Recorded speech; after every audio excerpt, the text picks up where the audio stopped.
আদানির বিদ্যুৎ কেন্দ্রের সঙ্গে বাংলাদেশ বিদ্যুৎ উন্নয়ন বোর্ড পিডিবির বিরোধ এখনো মেটেনি। আইনি লড়াইয়ের প্রস্তুতির মধ্যে এবার বকেয়া বিল দ্রুত পরিশোধের তাগাদা দিয়ে চিঠি পাঠিয়েছে আদানি পাওয়ার। বকেয়া শোধ না হলে নিরবচ্ছিন্ন বিদ্যুৎ সরবরাহের ঝুঁকি তৈরি হতে পারে বলে হুঁশিয়ার করেছে ভারতীয় কোম্পানিটি। গত ২৯ জানুয়ারি পিডিবির চেয়ারম্যানের কাছে চিঠি পাঠান আদানি পাওয়ার লিমিটেডের ভাইস প্রেসিডেন্ট অবিনাশ অনুরাগ। চিঠিতে বলা হয়, চুক্তি অনুযায়ী আদানির মোট পাওনা ৫৭ কোটি ২০ লাখ মার্কিন ডলার, বাংলাদেশি মুদ্রায় প্রায় ৬,৯৭৮ কোটি টাকা। এর মধ্যে ৩০ কোটি ডলার নিয়ে কোনো বিরোধ নেই বলে দাবি আদানির।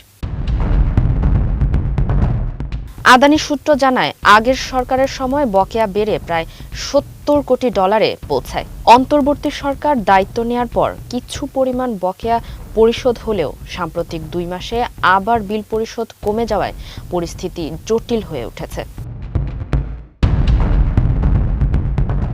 চিঠিতে তাৎক্ষণিকভাবে ১১ কোটি ২৭ লাখ ডলার পরিশোধের অনুরোধ জানানো হয়েছে।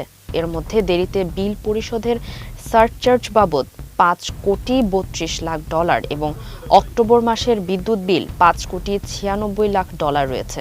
তবে গত মাসে পিডিবি মাত্র ৩ কোটি ৯২ লাখ ডলার পরিশোধ করেছে। আদানি বলছে, বকেয়া বাড়তে থাকায় কয়লা আমদানি, সরবরাহকারীদের বিল পরিশোধ এবং বিদ্যুৎ কেন্দ্রের নিয়মিত রক্ষণাবেক্ষণ কার্যক্রমে চাপ তৈরি হচ্ছে। তাই পুরো বকেয়া শোধে একটি সুস্পষ্ট সময়সূচি দিতে বাংলাদেশ সরকারের প্রতি অনুরোধ জানিয়েছেন তারা। এর আগে গত বছরের নভেম্বরেও বকেয়া শোধে সময়সীমা বেঁধে দিয়ে বিদ্যুৎ সরবরাহ বন্ধের হুমকি দিয়েছিল আদানি। পরে ১০ কোটি ডলার পরিশোধ করা হলে বিদ্যুৎ সরবরাহ অব্যাহত থাকে। তবে ডিসেম্বর থেকে আবার বকেয়া বাড়ছে। পিডিবির চেয়ারম্যান জানান, রাজস্ব আদায় কমে যাওয়ায় বিল পরিশোধের পরিমাণ কমেছে। মার্চ থেকে বিল পরিশোধ বাড়ানোর পরিকল্পনা রয়েছে বলেও জানান তিনি। ঝাড়খণ্ডে অবস্থিত আদানির ১,৬০০ মেগাওয়াট ক্ষমতার কয়লা ভিত্তিক বিদ্যুৎ কেন্দ্র থেকে বাংলাদেশ ২৫ বছর ধরে বিদ্যুৎ কেনার চুক্তি করে ২০১৭ সালে। তবে কয়লার দাম নির্ধারণ ও বিদ্যুতের উচ্চ মূল্য নিয়ে দীর্ঘদিন ধরেই বিরোধ চলছে। রয়টার্সের তথ্য অনুযায়ী ভারত থেকে আমদানি করা বিদ্যুতের দাম ইউনিট প্রতি ৪.৪৬ সেন্ট, কিন্তু আদানির সঙ্গে চুক্তি করা হয় ৮.৬১ সেন্টে। এতে বাংলাদেশকে প্রতি বছর অতিরিক্ত ৪০ থেকে ৫০ কোটি ডলার গুনতে হচ্ছে বলে অভিযোগ।